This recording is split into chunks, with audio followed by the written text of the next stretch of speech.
नमस्कार, मी श्री म्हात्रे सर, संचालक म्हात्रे क्लासेस, पेझारी, अलिबाग. आज आपला विषय आहे की केंद्र सरकारच्या नव्या धोरणाविषयी. हे धोरण कशाविषयी आहे तर नीट आणि जेई याच्या प्रवेशाबाबत आहे. आता सध्या काय आहे तर मेडिकलसाठी ॲडमिशन जर घ्यायची असेल तर नीट परीक्षा द्यावी लागते आणि इंजिनिअरिंगसाठी करणार आहे जेई एक्झाम आहे आणि यांच्याच मार्कांवर इंजिनिअरिंग आणि मेडिकलला ॲडमिशन मिळतं. अर्थात CETच्या बेसवर पण इंजिनिअरिंगला ॲडमिशन मिळतं, पण टॉप कॉलेज जर हवी असेल तर त्यासाठी जेईमध्ये मार्क चांगले असावे लागतात. पण सरकारच्या नव्या धोरणाप्रमाणे का आहे, मेडिकल किंवा इंजिनिअरिंगसाठी ॲडमिशन जर घ्यायची असेल तर नीटचे किंवा जेईचे 50% मार्क आणि 12वीच्या बोर्डाला 50% वेटेज दिलेलं आहे. पुन्हा बघा, सध्या का आहे, मेडिकल आणि इंजिनिअरिंगच्या अभ्यासक्रमामध्ये प्रवेश जर घ्यायचा असेल तर त्यांच्या प्रवेश परीक्षांच्या गुणांवर तो प्रवेश दिला जातो. 12वीच्या बोर्डाचे मार्क पकडत नाहीत, फक्त 12वीच्या बोर्डातले मार्क पात्रता म्हणून ते निश्चित केलेले आहे. पण आता नवीन नियमाप्रमाणे काय करणार आहे तर 12वीच्या बोर्डाचे जे मार्क आहेत त्याचे 50% आणि प्रवेश परीक्षा यांचे 50% या दोन्ही मार्कांचा एकत्रित विचार करून ती गुणवत्ता यादी तयार केली जाईल. म्हणजे कसं आहे बघा, समजा नीट आहे ही 720 मार्कांची परीक्षा आहे.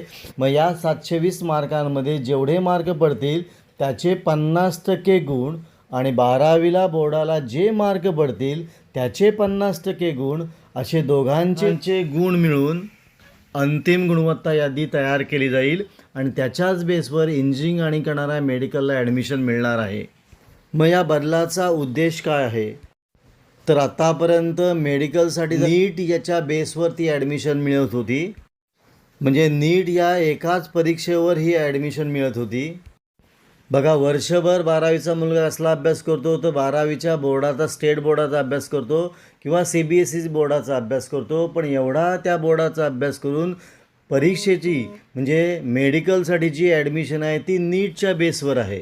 आणि असं अनेक विद्यार्थी वर्षभर अभ्यास करूनसुद्धा एका दिवसाच्या परीक्षेतील कामगिरीवर त्यांचं भविष्य ठरत असल्याने त्यांच्यावर मोठा ताण होतो. आणि काही विद्यार्थी तर 12वीचे मार्क पकडत नाही म्हणून 12वीचा अभ्यास न करता डायरेक्ट CET, नीट किंवा जेईचा अभ्यास ते करतात. आणि जर 12वीच्या बोर्डाच्या मार्कांवर जर ॲडमिशन होत असेल म्हणजे 50%च्या बेसवर ॲडमिशन मिळत असेल तर विद्यार्थीसुद्धा ते मार्क मिळवण्यासाठी 12वीचा अभ्यास करू शकतात. आता हे प्रपोजल आलं म्हणजे ते लगेच लागू होईल असं नाही, कारण हे जे प्रपोजल आलेलं आहे त्याच्यावर पहिल्यांदा डिस्कशन होईल, मग रिपोर्ट येईल आणि मग ॲप्रुव्हल येईल. त्यासाठी अंदाजे एखाद दुसरं वर्ष जाऊ शकतं, कारण एखाद्या गोष्टीचं ॲप्रुव्हल जरी आलं तरी ते ॲप्लाय करायला 1-2 वर्ष जातातच. आता गेल्या काही वर्षामध्ये बघा, नीट किंवा कुठल्याही प्रवेश परीक्षेबाबत काय काय कळतं बघा आपल्याला, की वारंवार होणारी पेपरफुटी, त्यांच्या चेकिंगमधल्या चुका, अशा बऱ्याचशा तांत्रिक अडचणी या समोर येत आहेत. आणि म्हणून प्रवेश प्रक्रियेबाबत करणारा प्रश्न उपस्थित होऊ लागले आहे. आणि याच पार्श्वभूमीवर प्रवेश प्रणाली अधिक चांगली व्हावी, पारदर्शक व्हावी, संतुलित व्हावी यासाठी हा मार्ग पुढे आलेला आहे. आता या विषयावर शिक्षण मंत्रालयाने काय केलेलं आहे, गेल्या वर्षी 9 सदस्यीय समितीची स्थापना केलेली आहे. आणि या समितीने कसला अभ्यास केलेला आहे तर विद्यार्थी जास्त कोचिंग क्लासेसवर अवलंबून आहेत. त्याचबरोबर सर्वात महत्त्वाचं म्हणजे डमी शाळांची वाढती संख्या. म्हणजे त्या शाळेमध्ये 11वी-12वी शिकवत नाही, डायरेक्ट नीटचा क्लास घेतात. आणि या समितीचा अंतिम अहवाल गेल्या काही आठवड्यामध्ये सरकारकडे सादर होण्याची शक्यता आहे. म्हणजे कसला बदल केलेला आहे तर आत्तापर्यंत जेई आणि नीटच्या मार्कांच्या बेसवरच मेडिकल आणि इंजिनिअरिंगची ॲडमिशन व्हायची. त्यामुळे 12वीच्या बोर्डाकडे मुलं लक्ष देत नव्हती. पण आता काय सांगितलं जात आहे तर मेडिकल किंवा इंजिनिअरिंगची ॲडमिशन ज्या नीट आणि जेईवर अवलंबून आहे त्याचे 50% आणि 12वी बोर्डाचे 50% असे एकत्रित गुणावर आपल्याला ॲडमिशन मिळणार आहे.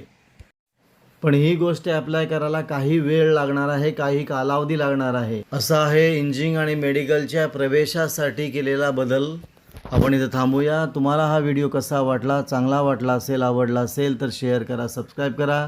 काही डाऊट असेल तर कमेंट करा. आपण इथं थांबू, पुन्हा आपण भेटू असाच एक व्हिडिओ घेऊन.